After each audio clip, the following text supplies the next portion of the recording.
Oleh kerana mereka ni dalam keadaan atas dunia ni suka berzina, dalam hidup dia menjadi penzina, lalu Allah teranjangkan dia dan ditunjukkan suasana bagaimana sengsaraan api yang datang dalam kubur mereka dan kesan pada mereka hasil daripada perzinaan yang mereka lakukan di atas dunia ini.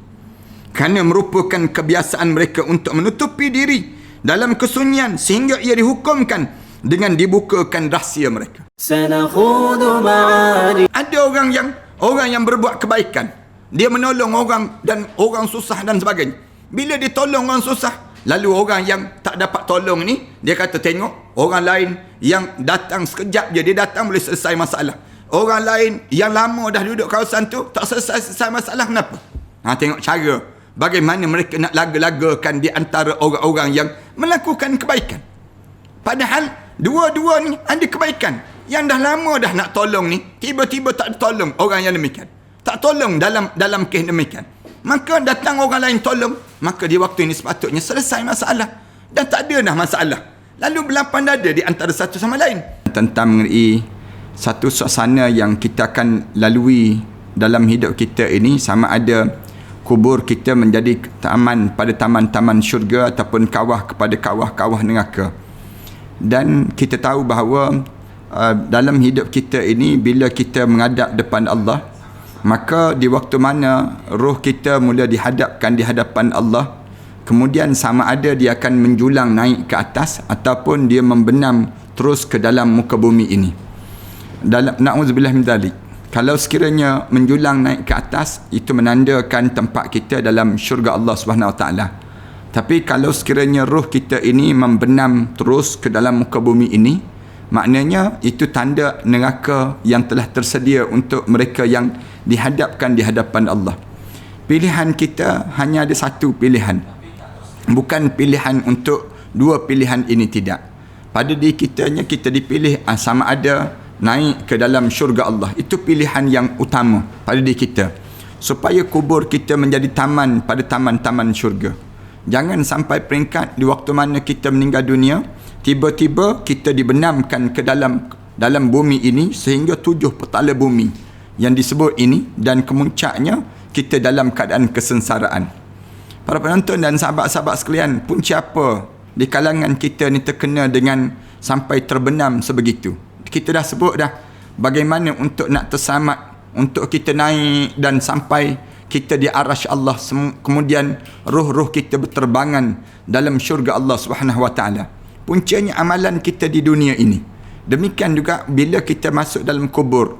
Kenapa yang terkena azab kubur? Ramai di kalangan kita terkena azab kubur. Jawabnya kerana kita tak jaga amalan di atas dunia ni. Amalan apa yang sampai peringkat orang kita ni tak jaga, sehingga kan kuburnya menjadi gaung ataupun kawah kepada kawah-kawah neraka itu. Kenapa jadi demikian? Antaranya sebab yang kita sebut dalam perbincangan alim ulama, yang pertamanya kerana menyungutukan Allah. Itu sebab yang pertama. Sebab yang kedua kerana memilih untuk menjadi munafik. Ni sebab yang kedua. Hidup atas dunia dalam keadaan yang teragak-agak dengan Islam. Yang ketiga, bercakap bohong ataupun berdusta. Bukan bercakap bohong je. Hidup menjadi kazib. Bukan menjadi seorang yang as-sidqi, seorang yang membenarkan perintah Allah. Lawan pada as-sidqi maknanya al-kazbi. Maknanya di kalangan kita ni ada orang yang hidup dia lawan bohong, ataupun hidup dia dalam keadaan yang dia lawan perintah Allah. Ni kazib dipanggil. Yang keempat, kerana menjauhkan diri daripada orang yang dia dapat Al-Quran, tiba-tiba dia menjauhkan diri daripada Al-Quran. Tak mempelajari Al-Quran, ataupun penghafal Al-Quran, ataupun dia telah tahu dah Al-Quran tapi dia tak nak beramal dengan Al-Quran. Ini di antara sebab juga yang terjadi demikian pada seorang. Dan yang kelima, dia ialah orang yang meninggalkan solat wajib. Ini di antara sebab azab, yang ataupun dia suka menangguh solat dia. Sedangkan solat ini menjadi asas kepada kehidupan kita waktu mana kita di dunia ini, dan juga bila kita berada dalam kubur nanti. Saya pesan banyak kali lah, semua di kalangan follower saya ni, jangan ada seorang pun yang dia hidup dalam keadaan yang dia meninggalkan solat. Rugi kalian. Kalian akan rugi. Kalian ikut dah apa yang saya sebut. saya dah bagi tahu dah apa yang sepatutnya dalam kita lakukan. Tiba-tiba ada di kalangan kita dia tertinggal solat dalam hidup dia. Sengaja ditinggalkan solat ataupun dia main-main terhadap solat. Yang ni menjadi bahaya dalam hidup seorang. Yang keenam pada malam ini ialah siapa yang akan dihumban dalam neraka dan dimasuk saja dalam kuburnya menjadi berubah menjadi kepada yang disebut dengan neraka Allah Subhanahu Wa Taala ni. Itu golongan yang keenam ialah mereka yang makan riba. Mereka yang tak jaga di sudut ekonomi mereka. Ini dipanggil makan riba. Makan riba ni punca apa dia? Makan riba ni kerana kita tak jaga soal yang dinamakan dengan halal ke haram sumber ekonomi yang kita lalui dalam kehidupan kita, lalu terjerumus ke dalam masalah riba. Dalam masalah riba ni ramai di kalangan kita terlibat. Ni yang menyebabkan dianya bila masuk dalam kubur, tiba-tiba dia dapati bahawa dia kena azab. Punca apa dia? Tak jaga dalam masalah ekonomi, dalam kehidupan seharian. Datang daripada mana sumber duit dia tersebut, kemudian bagaimana dia gunakan duit dia tadi, kemudian dalam masa yang sama harta benda dia tadi, dan dia terlibat dengan masalah riba. Yang ni dalam hadis yang disebut dalam hadis Isra' Mi'raj Rasulullah sallallahu alaihi wasallam disebut, kami pun pergi hingga mendapati sebuah sungai yang berwarna merah seperti darah. Dalam peristiwa yang di mana berlakunya keadaan demikian, di dalamnya terdapat seorang lelaki yang berenang, disebut dalam hadis ini, dan di pinggir sungai terdapat lelaki lain yang mengumpulkan bebatuan yang banyak. Ada sungai darah dalam peristiwa Isra' Mi'raj Rasulullah sallallahu alaihi wasallam sebut, kami tengok ada lelaki itu sedang berenang, dan ada seorang lelaki yang kerja dia yang berenang tu mendatangi lelaki yang mengumpulkan batu tu dan membuka mulut untuk dimasukkan batu ke dalam mulutnya. Disebut demikian. Lalu dia kembali berenang dan mendatangi lelaki yang mengumpulkan batu itu lagi. Setiap kali mana datang, dibuka mulutnya dan dimasukkan batu ke dalam mulutnya. Ini cerita dalam peristiwa di mana Rasulullah sallallahu alaihi wasallam melihat keadaan manusia di akhirat Allah Subhanahu Wa Taala. Suasana yang dia berenang dalam darah, kemudian pergi dekat dengan lelaki yang berada tepi sungai itu, nganga mulut, lelaki itu masuk batu dalam tu badan dia. Lalu ditanya siapa dia? Siapa orang yang demikian? Disebutlah dalam bahagian hadis tersebut disebut, ada pun lelaki yang kamu dapati sedang berenang dalam sungai dan menelan batu itu adalah orang yang gemar memakan riba. Nah, ni di antara orang yang dihumban ke dalam api, menjadikan kubur dia berubah menjadi kepada yang disebut dengan azab kubur yang terjadi pada seorang. Maknanya sepanjang hidup di atas dunia ni kita diajar supaya jaga apa dia? Jaga jangan terlibat dengan masalah riba. Riba pada diri kita. Ni dalam hadis Rasulullah sallallahu alaihi wasallam pun sebut, umat aku pada akhir zaman nanti lambat laun mereka akan terkena dengan tempias-tempias riba. Dalam hidup kita ni terlibat dengan riba ni ramai sangat. Dalam masalah kad kredit, dalam masalah pinjaman loan dan sebagainya. Kemudian dalam masalah simpanan harta, masalah kita ni terlibat dengan perkara yang riba. Ini perbincangan panjang dalam bab ini. Siapa yang nak selamat dalam kubur nanti, kubur dia menjadi taman-taman syurga, tolong jaga diri dia. Jangan sampai peringkat pada diri dia terlibat sama dengan yang namakan dengan riba dalam kehidupan mereka tersebut. Yang ni diajar supaya kita jaga pada kita jangan terlibat dengan riba. Kemudian yang ketujuh, kenapa yang orang kena juga masuk dalam kubur tiba kena yang disebut dengan azab kubur.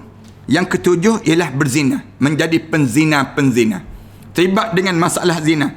Dalam hadis yang dahulu juga disebut, hadis yang panjang yang cerita tentang masalah ini, kami pun pergi dan menemukan satu lubang seperti cerobong, di dalamnya terdapat teriakan dan suara.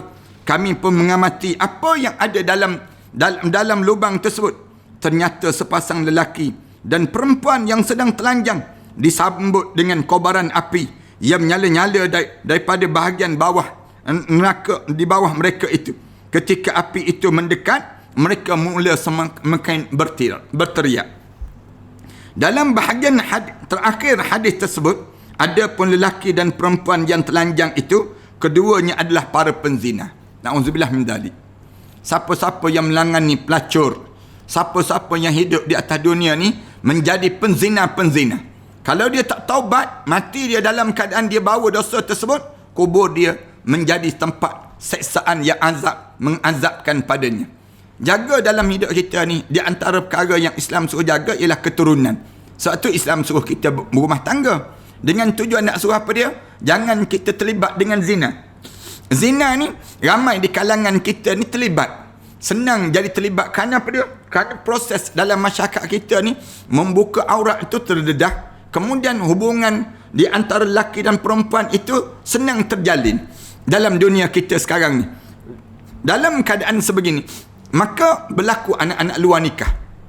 Ramai di kalangan kita ni berlaku anak-anak luar nikah. Kerana apa dia? Puncanya yang disebutkan dengan zina yang di kalangan masyarakat, yang terjadi di kalangan masyarakat kita pada hari ini. Allahu Akbar. Sebab tu anak-anak luar nikah tempat kita ni, kalau kita tanya pejabat pendaftaran negara kan, berapa ramai anak luar nikah yang ada, anak tak sah taraf dipanggil macam, hampir 200,000 lebih. 200,000 lebih. Tu yang berzina, yang lekat. Yang lekat. Nak sebutnya yang tak lekat. Yang berzina tiba-tiba tak dapat zuriat. Tak lekat, misal contohnya. Zuriat ini sendiri. Berapa ramai lagi penzina-penzina yang sedang bertebaran di kalangan masyarakat kita. Ini merupakan virus yang dahsyat. Bila masuk dalam kubur, tiba-tiba dalam keadaan demikian, mereka ini dikenakan dengan azab kubur. Kesan daripada mana? Kesan yang disebut kesan daripada yang berlaku dalam kehidupan mereka, tak jaga batasan dan tak jaga syariat dalam kehidupan seorang ini. Ibn Hajar berkata dalam kitab Fathul Bari, konteks telanjang bagi mereka itu dikarenakan kerana ditampakkan tindakan tubuh badan mereka tadi. Oleh kerana mereka ni dalam keadaan atas dunia ni suka berzina, dalam hidup dia menjadi penzina, lalu Allah telanjangkan dia dan ditunjukkan suasana bagaimana sengsaraan api yang datang dalam kubur mereka dan kesan pada mereka hasil daripada perzinaan yang mereka lakukan di atas dunia ini. Kerana merupakan kebiasaan mereka untuk menutupi diri dalam kesunyian sehingga ia dihukumkan dengan dibukakan rahsia mereka. Biasanya mereka menyorok kan. Zina ni orang menyorok. Tapi bila Allah Subhanahu Wa Taala nak azab pada mereka tersebut, bagaimana cara? Allah buka aurat mereka tersebut, lalu ditunjukkan suasana yang berlaku pada mereka. Ada pun hikmah dalam diberikan seksa daripada bahagian bawah mereka, kerana kejahatan mereka bersumber daripada anggota tubuh bahagian bawah tersebut. Itu yang menyebabkan jadi demikian. Yang ke-8 dan yang ke-9. Kenapa terjadinya azab kubur pada seorang? Kerana tak bersihnya air kencing. Tak jaga air kencing dia. Dan juga suka melaga-lagakan manusia, mengadu domba manusia. Ini pun sama sebab mengapa yang seorang terkena azab kubur dalam kubur dia? Kerana tak bersih air kencing. Air kencing yang dia qada hajat tadi tak betul-betul bersih pada diri dia. Yang menyebabkan air kencing tadi kena pada pakaian dia. Lalu bila kena pada pakaian dia, menyebabkan di waktu ini dianya bila terkena pada pakaian dia, dia pergi buat solat. Lalu di waktu ini tak sah solat dia tersebut kerana tak jaga kebersihan air kencing dia. Dan yang kedua, suka melaga-lagakan orang. Hidup nak melaga-lagakan di antara satu sama lain. Ni pun penyakit juga. Kalau kita perhati dalam dunia kita sekarang ni kan, orang kita ni mengadu domba, melaga-lagakan di antara satu sama lain. Orang yang buat baik dengan orang yang melihat kebaikan yang dibuat tadi, dilaga-lagakan. Digunakan Facebook, digunakan dengan Twitter, digunakan dengan Instagram, digunakan dengan YouTube dan sebagainya. Nak laga-lagakan di antara kebaikan yang dilakukan ini dengan di antara satu sama lain. Semua ni satu kekarutan yang tak patut berlaku di kalangan kita. Yang tak jaga air kencing, disebut daripada Ibn Abbas radhiyallahu anhu, Rasulullah sallallahu alaihi wasallam pernah berjalan melewati kebun-kebun di Madinah. Lalu Rasulullah mendengar suara orang yang sedang diseksa dalam kubur. Yang berlaku ni Ibn Abbas sebut, Rasulullah berjalan, Rasulullah dengar suara yang sedang diseksa dalam kubur. Rasulullah sallallahu alaihi wasallam sebut keduanya sedang diseksa. Rasulullah sallallahu alaihi wasallam sebut demikian. Dua-dua orang dalam kubur ni sedang diseksa, dan tidak keduanya diseksa kecuali telah melakukan dosa besar. Bukan dosa besar sangat pun. yang kena ni, tapi dia kena seksa. Kemudian Rasulullah melanjutkan, padahal dosa itu sungguhlah besar. Salah satu dikarenakan ia tidak bersuci daripada kencingnya, sedangkan yang lain dikarenakan suka mengadu domba. Rasulullah sallallahu alaihi wasallam sebut demikian. Saya nak sebut ni, dalam hidup kita jaga kebersihan. Tu cara demikian. Yang kedua, jaga hati kita jangan suka nak laga-lagakan orang. Ni penyakit juga di kalangan kita. Ada setengah di kalangan kita, dia dengar daripada ustaz ni bercakap, dia pergi berjumpa dengan seorang lagi ustaz. Dia sebut ada ustaz yang kedua. Dia kata, ustaz ni cakap macam ni. Ustaz pula nak cakap macam mana? Dia sebut. Lalu ustaz ni pun sebut, saya nak kata begini. Bila dia sebut nak kata begini, lalu ada nampak kontradik di antara ustaz yang pertama dengan ustaz yang kedua. Dia kata, tak sama pun. Ustaz ni memang dia belajar begitu ya ustaz. Dia ni memang jahil ke? Mula dilaga-lagakan di antara ustaz dengan ustaz. Pun ada juga di kalangan kita. Sama juga dalam masyarakat kita. Ada orang yang berbuat kebaikan. Dia menolong orang dan orang susah dan sebagainya.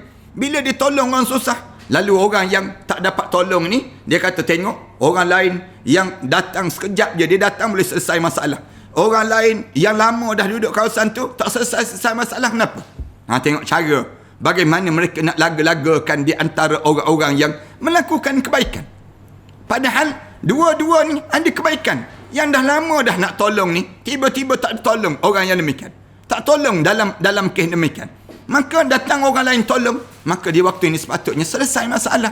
Dan tak ada dah masalah. Lalu berlapang dada di antara satu sama lain. Tapi tak, perangai manusia ni suka nak laga-lagakan. Dia kata, tengok orang tu, dah lama dah duduk bersama dengan dia 20 tahun, 30 tahun dah, tapi tak tolong-tolong. Dia sebut demikian. Orang ni datang sekejap je, dalam masa 2 jam je boleh selesai masalah. Ni pengadu domba dia panggil. Pengadu domba ni sok-sok khabar di kalangan kita, di antara tempat yang dijadikan rujukan untuk melaga-lagakan orang ni dengan orang ni, orang ni dengan orang ni. Lalu pengadu domba ini bersedialah dia untuk dihumban dalam kubur nanti. Dia akan diseksa dengan azab kubur yang amat sangat yang akan berlaku pada mereka sebut. Rasulullah sebut dua-dua tu bukan kerana terseksa, dia sebut, dan tidaklah kedua jadi seksa kecuali dosa besar yang dilakukan. Apa dia? Tak jaga air kencing, sedangkan yang lain dikarenakan suka mengadu domba, melaga-lagakan. Lalu beliau mengambil dahan kurma yang basah. Rasulullah sallallahu alaihi wasallam ambil dahan kurma yang basah, kemudian Rasulullah pecah jadikan 2 bahagian, dan Rasulullah letak pecahan dahan kurma tu di atas kubur, dua-dua kubur itu. Para sahabat tanya Rasulullah, wahai Rasulullah, mengapa kamu lakukan demikian? Rasulullah ambil pelepah kurma, Rasulullah belah 2, Rasulullah sallallahu alaihi wasallam sebut, Rasulullah letak pacak di atas kubur ini. Lalu sahabat tanya, kenapa kamu buat demikian ya Rasulullah? Lalu Rasulullah sallallahu alaihi wasallam menjawab, agar dahan itu dapat meringankan siksa keduanya selama dahan itu belum kering, kata Rasulullah. Dahan tu bila kita letak saja begitu, nescaya bila kita letak dalam keadaan sedemikian rupa ini, menyebabkan dia akan dapat membantu, mudah-mudahan dengan doa-doa daripada dahan-dahan yang basah ini, membaca doa ke dalam orang dalam kubur ni sampailah dahan ni kering, maka berakhirlah untuk pada diri dia ni sendiri. Itulah timbul asalnya. Kita ni bila pergi ke kubur, tengok atas kubur tu kosong, ambil yang disebut dengan ranting-ranting, ambil dengan pelepah-pelepah dan dahan-dahan kayu yang boleh hidup, kita pacak tersebut. Selagi mana pokok itu hidup di atas kebun, di atas kubur itu, maka pokok ini akan baca doa pada mereka yang berada di dalam tersebut. Sebab tu jangan buat binaan di atas kubur. Jangan buat binaan. Nanti terseksa orang dalam kubur nanti. Ni orang yang buat binaan. Saya nak tegur demikian. Jangan buat binaan. Ni siap dengan kristal lagi. Letak binaan. Letak lagi dengan apa dia? Dengan yang namakan dengan batu nisan kristal di atas kubur ni sendiri. Ni dah mula mengarut. Jangan buat demikian. Kubur ni pada diri kitanya, kita diajar supaya apa dia? Sekadar untuk nak tahan tanah sekadar itu, kemudian letak dengan yang disebut dengan apa dia, batu nisan di hujung kaki, cukup. Itu saja. Kerana tanah tu bukan tanah dia. Tanah tu milik tanah orang ramai. Oleh kerana milik tanah orang ramai, ke satu ketika nanti bila orang dah tak ada dah, Waktu mana orang dah tak ingat daripada dia, kemudian ditanam orang lain pula di atas kubur yang telah ditanam mayat sebelum daripada ini. Banyak sebablah. Rasulullah sebut, selama mana dahan itu belum kering, sama itulah akan dibaca doa. Pokok ni dahan yang akan baca doa, yang dipahami oleh para alim ulama. Bila masuk saja dalam kubur tersebut, dalam keadaan yang sedemikian rupa, dianya dalam keadaan sebegitu menyebabkan bacaan doa itu berterusan dan sampai pada orang dalam kubur. Daripada Ibnu Abbas radhiyallahu anhu, daripada Nabi sallallahu alaihi wasallam, sesungguhnya kebanyakan siksa kubur itu dikarenakan kencing dan juga maka bersucilah daripadanya.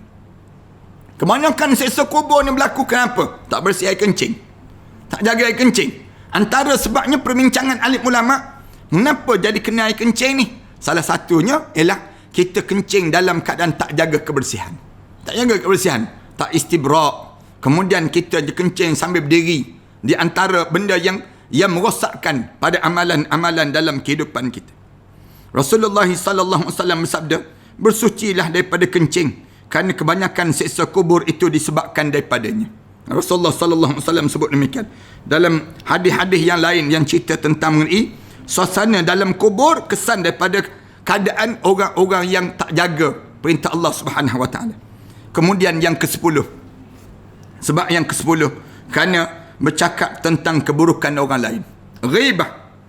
Bila seorang yang suka bercakap tentang keburukan orang dalam hidup ini, hidup di atas dunia ni, cakap, suka mengumpat. Bahasa yang mudah. Cerita tentang keburukan orang. Cerita orang ni buruk manjang. Manakala dia tu dalam keadaan yang soleh konon-konon. Dia ni baik konon-konon. Orang lain buruk yang manjang. Siapa yang suka mengumpat, orang yang suka hidup dalam keadaan bercakap tentang orang lain, tunggu sekejap je lagi. Masuk je dalam kubur berubah menjadi kawah pada kawah-kawah neraka terus. Dalam hadis yang sebelum daripada ini, Rasulullah sallallahu alaihi wasallam menyebut bahawa salah satu sebab sesaan kerana tidak suci daripada kencing, dan yang lain disebabkan suka mengadu domba. Rasulullah sebut demikian. Namun ada pula sebahagian riwayat mengatakan mengenai hadis ini pula yang menyebut bahawa Rasulullah sebut ada pun yang lainnya diseksa kerana ghibah. Rasulullah sebut demikian. Suka mengumpat. Bila suka mengumpat, pengumpat kabar gembira pada kalian. Kalian akan berada dalam keadaan keseksaan. Bila kalian berada dalam kubur sekejap je, suka bercakap tentang orang, suka bercakap tentang keburukan orang. Hidup ni sentiasa cerita tak habis-habis tentang orang. Manakala kamu sendiri tak baca diri kamu sibuk bagi tahu tentang orang saja. Maka masuk dalam kubur, confirm azab kubur yang akan terjadi pada mereka semua. Daripada Maimunah, budak Nabi sallallahu alaihi wasallam, bahawa Rasulullah sallallahu alaihi wasallam berkata kepada dia, wahai Maimunah, termasuk siksa kubur yang paling dahsyat adalah mengumpat dan tidak bersuci daripada air kencing. Rasulullah sebut demikian. Di antara sebab mengapa seorang tu terkena azab kubur yang kena oleh seorang, suka mengumpat. Bila manusia ni suka mengumpat, masuk saja dalam kubur, maka azab kubur akan terjadi dengan umpatan-umpatan yang disebut tersebut. Ini dibincang, alim ulama bincang panjang dalam perkara demikian. Kemudian yang ke-11, azab kubur ni terjadi pada siapa? Pada penyombong-penyombong yang menyombongkan diri. Menunjukkan diri dia ni sombong. Dia rasa besar diri. Masuk dalam kubur, kecil terus. Itu cara. Para penyombong, jangan sombong. Orang ni sombong dengan apa? Sombong dengan harta, sombong dengan pangkat, sombong dengan keturunan, sombong dalam hidup para penyombong. Bila dia rasa sombong, dia rasa besar diri, masuk dalam kubur, kecil terus pada diri dia. Sombong. Rasulullah pernah bersabda, ketika seorang lelaki menyeret kainnya, maka ia akan dipukul pada bumi dengan pukulan yang sangat kuat, dan dia berteriak hingga sampai bila? Berteriak-teriak ni hingga berlakunya hari kiamat. Rasulullah kata, mana-mana orang yang menyeret pakaian, ulama-ulama bincang, yang menyeret pakaian ni maksudnya macam mana? Yang orang yang merasakan diri dia hebat. Kan orang-orang yang kaya, bila dia beli pakaian yang dia orang Arab ni, kalau sekiranya dia semakin kaya, dia semakin seret pakaian dia. Itu cara dia pakai jubah yang meleret. Ini ditunjuk sombong dia. Semakin harta banyak, Semakin tinggi pangkat dia, dia beza terus. Jubah-jubah dia pun berbeza. Maka orang ni, bila begitu Rasulullah sallallahu alaihi wasallam sebut, dalam muka bumi tu, dihempak dia tersebut dengan dalam kubur tersebut, sehingga dia berteriak ni, kena pukulan tersebut, sampai bila? Sampai hari berlakunya kiamat. Na'udzubillah min dzalik. Jangan sombong, arahan sekalian. Belajarlah untuk jadi tawaduk. Dalam hidup ni kita ni tak untung langsung jadi sombong. Untung apa jadi sombong, penyombong? Bahkan dalam hidup kita nak bangga apa? Semua benda yang yang ada pada kita tu Allah bagi. Allah yang bagi pada kita. Harta yang banyak, Allah yang bagi. Ilmu yang cerdik, Allah yang bagi. Orang bagi. Bila orang bagi, kita nak sombong apa dengan pemberian yang diberi tersebut? Kita ni, kalau ada orang bagi barang pada kita, kita nak sombong dengan barang orang yang orang bagi pada kita. Tak logik langsung pada diri kita. Dalam hidup kita ni apa dia? Bila diberi, lalu kita rasa kita ni semakin kerdil. Kita ni hamba kan? Allah bagi pada kita anak-anak yang cerdik. Allah bagi pada kita pasangan hidup yang membahagiakan. Allah kurniakan pada kita ni, dalam hidup kita, keluarga yang tenang, keluarga yang bahagia. Kamu nak menyombong apa?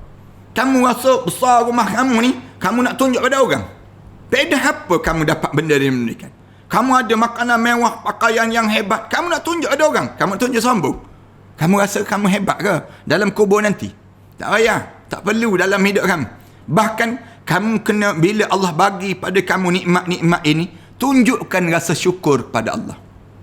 Bukan tunjuk sombong.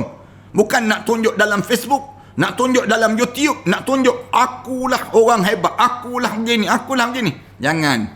Tengok bagaimana Allah jadikan pada Amerika tu, misal contoh. Sombong sangat. Allah jadikan COVID-19 tu mati dekat dengan 86,000 dah. Manusia 84,000 manusia demikian. Sombong lah tu. Hidup rasa sombong. Negara China yang rasa sombong, dia tunjuk kesombongan dia tersebut. Yang Allah kenakan pada mereka tersebut. Belajar menjadi tawaduk. Bila kita belajar jadi tawaduk ataupun kita bersyukur, la in syakartum la azidannakum wa la in kafartum inna azabi lasyadid. Kalau sekiranya kamu syukur, aku akan tambah lagi nikmat-nikmat pada kamu. Wa la in kafartum, kalau kamu kufur, inna azabi lasyadid. Azab aku ni amat pedih. Pedih azab Allah bila terhumban ke dalam kubur saja, jenazah masuk dalam kubur je, rasa terus bagaimana sesaan-sesaan yang dikenakan pada mereka yang hidup dalam keadaan menyombong. Kalau orang puji kita, balik mula pujian itu untuk Allah. Jangan kita puji diri kita, jangan. Orang puji kita je, anak-anak cerdik lah. Misal contoh, kita pun mula kata sebenarnya bukan anak tu cerdik, memang mak ayah dia dah cerdik kata. Dah mula nak jadi sombong lah tu. Dalam hidup kita ada orang, bila orang sebut ada dia kata kamu cantik. Kalau kamu fikir kereta ni cantik, tuan dalam kereta tu lagi cantik. Mula dia nak tunjuk bagaimana hebat dia. Demikian patutnya disebut hadza min fadli rabbi. Ini anugerah Allah pada diri saya. Liyabluwani ana syukur an akfur. Allah bagi nikmat-nikmat ni untuk menguji pada saya, sama ada saya syukur ataupun saya kufur pada Allah Subhanahu Wa Taala. Kemudian yang ke-12, kenapa kena azab kubur lagi? Yang sebab yang ke-12, kerana menyakiti orang lain dengan lidahnya. Menyakitkan orang lain dengan lidah. Lidah ni kasar sangat. Cakap je sakit hati orang. Hidup dia ni mengata kepada orang ni seolah-olah dia tu jauh lebih hebat daripada orang yang dia kata. Ni ada ni orang yang demikian. Mulut dia lancang dia panggil. Mulut yang tak cukup menapis teh. Orang yang jenis demikian. Bila dia masuk kubur, tunggu azab kubur yang berlaku pada diri seorang. Dalam hadis Abu Hurairah radhiyallahu anhu, dalam riwayat Ibnu Hibban, dan disebut bahawa Nabi sallallahu alaihi wasallam bersabda, Rasulullah sallallahu alaihi wasallam sebut, salah seorang daripada keduanya tidak bersuci dan daripada air kencingnya, sedangkan yang lainnya menyakiti hati orang lain melalui lidahnya dan berinteraksi di antara mereka dengan adu domba. Maknanya lidah tak jaga. Sebab tu lidah ni di antara anggota badan yang kena jaga sungguh. Biar kita ni orang dengar cakapan kita, orang rasa tenang je. Tuan-tuan kan, biasa tak tuan-tuan, kalau tuan-tuan berjumpa dengan orang, ada orang yang kalau kita dengar dia bercakap menyakitkan, kita pun kata tak payah bercakap lah kamu, boleh tak? Ada orang yang dia bercakap je bernanah je telinga kita. Ada orang yang kalau dia bercakap, kita akan sebut, tolong sebut bercakap lagi. Kerana saya rasa nikmat dengan cakapan kamu. Saya rasa tenang dengan kata-kata kamu. Ada orang demikian. Orang yang bila dia bercakap itu menyakitkan hati kita, orang ni jangan kita dekatlah. Kerana dia ni bakal diazab di dalam kubur.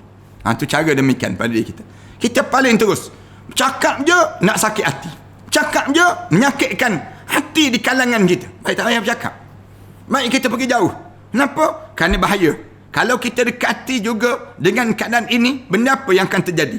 Benda yang kalau kita jawab lawak balik, dia benda kita lawan balik cakapan dia tadi, menyebabkan dua-dua dihumban dalam api neraka Allah, dan dua-dua dalam kubur diseksa dan diseksa. Itu Rasulullah pesan, kalau ada orang bercakap menyakitkan hati kita, yang dengar je kita dengar tersebut, yang menyebabkan kita rasa tak selesa, baik kita diam dan kita paling terus. Jangan kita bercakap. Nanti dua-dua dalam kubur nanti masuk dalam keadaan diazab oleh Allah Subhanahu Wa Taala. Jaga lidah, tambah dalam suasana kita hari ini. Orang jadi tertekan, hidup dalam keadaan tertekan. Bila dalam keadaan tertekan ni, tolong jaga di antara suasana yang kita kena jaga sungguh, jaga lidah. Jangan sampai peringkat lidah kita ni saling sakit menyakitkan di antara satu sama lain. Semua di kalangan kita ni bila diprovok, akhirnya terbuka jalan syaitan masuk. Itu dia akan jadi demikian. Dalam tuadan kita ni jangan bukalah jalan syaitan tu masuk. Bila kita cakap menyakitkan hati di kalangan kita ni sendiri, masuknya syaitan, benda apa yang kita akan dapat dalam hidup kita? Dalam kubur nanti. Dalam kubur nanti diazab kerana mulut yang tak pandai nak jaga di kalangan kita. Menyakitkan orang lain melalui lidahnya dapat sama ada berupa mencaci, melaknat, berbohong, mengejek, meremeh, melempar tuduhan palsu, berkata keji, ghibah dan sebagainya. Semua tu terlibat dengan anggota lidah yang menyebabkan sakitnya hati di kalangan kita dan merosakkan di antara satu sama lain. Kemudian yang ke-13, sebab apa kena lagi yang disebut dengan yang ke-13 ni, insya-Allah kita sambung pada malam-malam yang akan datang pula lah. Mudah-mudahan pada malam ini cukuplah kita berbicara dalam lebih kurang setengah jam 45 minit ini. Mudah-mudahan kita akan sambung dan kita akan cerita tentang mengenai bagaimana saat-saat berada dalam kubur, suasana dalam kubur, dan kita baru cerita tentang mengenai sebab terjadinya seksa kubur ini sendiri. Auzubillahi minasyaitanirrajim. Bismillahirrahmanirrahim. Alhamdulillahirabbil alamin. Wassalatu wassalamu ala asyrafil anbiya'i wal mursalin wa ala alihi wa sahbihi ajma'in. Allahumma shrah lana sudurana wa hassin akhlaqana wa yassir lana umurana. Allahumma inna nas'aluka lisanan ratban bi dhikrik wa qalban maf'uman bi syukrik wa badanan hayyinan layyinan bi ta'atik. Rabbana atina fid dunya hasanah wa fil akhirati hasanah wa qina adzaban nar. Sallallahu ala Muhammad wa ala alihi wa sahbihi wa sallam. Walhamdulillahi Rabbil Alamin. Saya suka mengumumkan tentang mengenai kita sedang mengagihkan sumbangan-sumbangan pada mangsa-mangsa yang sedang berada dalam keadaan suasana yang sekarang ni PKPB ataupun orang yang susah. Hari ni kita agihkan lagi bungkusan makanan. Sebungkus kita perlu RM8 saja. Tuan-tuan bank inkan saja dalam Maybank ataupun Bank Islam ataupun CIMB Bank. Tuan-tuan masukkan RM8 saja satu bungkus. Satu bungkus tu untuk satu seorang. Dan alhamdulillah hari ni saya diberitahu bila kita bagi ni, tambah di Shah Alam ini, tak ada air pula. Berebut masing-masing. Ada yang menangis-nangis. Datang ambil makanan, cium makanan. Rasa seronoknya bila ada orang yang masih lagi menghargai. Dan alhamdulillah setakat ni kita di Matan Center ni, kita agih-agihkan. Dan kita guna NGO dan badan-badan pertubuhan untuk saling mengagihkan sumbangan-sumbangan ini, di mana kita bentuk dalam bentuk bagi makanan yang dah siap masak melalui dapur tokku, ataupun kita packkan barang-barang sumbangan untuk di kalangan orang-orang yang susah, dan kita bagi sumbangan dalam bentuk yang raw material lagi dalam keadaan beras, kemudian sardin, kemudian makanan-makanan yang mereka boleh masak. Ada yang boleh masak, kita bagi dalam bentuk masakan. Yang mereka boleh masak, gandum, minyak dan sebagainya. Dalam satu pack tu RM60. Kita jadikan demikian. Tuan-tuan boleh maklumkan terus pada talian 013 906 1204. InsyaAllah. Bila tuan-tuan menyumbang saja, tuan-tuan maklum ke talian ini, mudah-mudahan Allah Subhanahu Wa Taala memberkati amalan-amalan salih yang kita kerjakan ini. Aku qouli hadza astaghfirullah li wa lakum. Wassalamualaikum warahmatullahi taala wabarakatuh. خذوا معاركنا معهم وسنمضي جموعا نردوهم ونعيد الحق المغتصب وبكل القوة ندفعهم وبكل القوة ندفعهم بسلاح الحق البتار سنحرر أرض الأحرار ونعيد الطهر إلى القدس من بعد الذل وذا العار من بعد الذل وذا العار سنخوض معاركنا معهم وسنمضي جموعا نردوهم ونعيد الحق المغتصب وبكل القوة ندفعهم وبكل القوة ندفعهم وسنمضي ندك معاقلهم بدبيل دام يقلقهم لا إله إلا الله محمد رسول الله عليه صلاة الله وآله والأحبة